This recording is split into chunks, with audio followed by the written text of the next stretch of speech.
Le 13 juin 2025, Israël lance une attaque surprise sur les installations nucléaires de l'Iran. L'objectif, empêcher le pays d'obtenir la bombe atomique qu'il serait sur le point de fabriquer avec son programme secret. Attendez, l'Iran, ça fait depuis les années 50 que leur programme nucléaire est lancé. Pourquoi ils n'ont toujours pas la bombe atomique? Après tout, la technologie date de 80 ans. Ils devraient pouvoir trouver le tuto sur YouTube, non? Eh bien en fait, développer une bombe atomique, c'est probablement un des projets militaires les plus complexes et les plus chers de l'histoire. Et vous allez mieux comprendre pourquoi seulement 9 pays dans le monde possèdent l'arme nucléaire. Bon, imaginons qu'un pays veuille construire une bombe. Il doit suivre un procédé dans l'ordre pour obtenir cette arme. Un peu comme une recette de cuisine, en beaucoup plus cher. Le premier ingrédient de la recette à acquérir, c'est l'uranium. L'uranium, c'est un élément assez abondant sur Terre. Le problème, c'est qu'on ne peut pas utiliser l'uranium naturel dans une bombe atomique.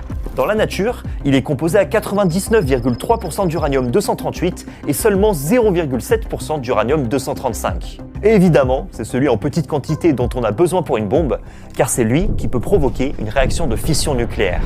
De toute façon, j'ai jamais aimé la cuisine. Pour obtenir cet uranium réactif, il faut augmenter le pourcentage d'uranium-235 dedans. On appelle ça l'enrichissement d'uranium.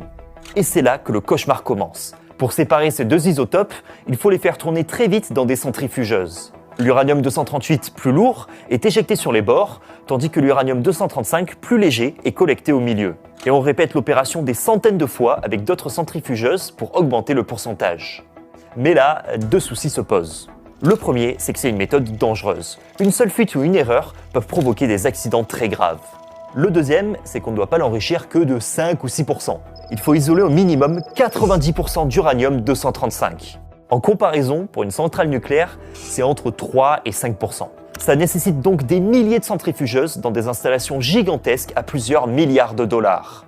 Pour obtenir 50 kg d'uranium-235, il faut traiter près de 7 tonnes d'uranium naturel. Même tout miser sur le Bitcoin est plus rentable. Ok, ça c'était le plan A. Le plan B, c'est d'utiliser le plutonium. Seul souci, il n'existe quasiment pas à l'état naturel, il faut le créer soi-même. Il est fabriqué dans un réacteur nucléaire à partir d'uranium-238, celui présent en grande quantité. Et il est ensuite extrait chimiquement. Une opération évidemment très risquée et très chère, eh oui, parce que sinon ça serait pas drôle. C'est un peu comme essayer de récupérer une cuillère de sucre tombée dans une cuve d'acide.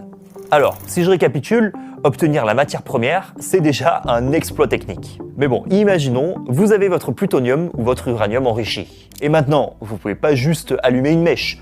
Pour qu'une bombe explose, il faut déclencher une réaction en chaîne. Comment ça marche? Un neutron vient frapper un noyau d'uranium, celui-ci se brise en deux, libère beaucoup d'énergie ainsi que 2 ou 3 autres neutrons. Ces nouveaux neutrons vont à leur tour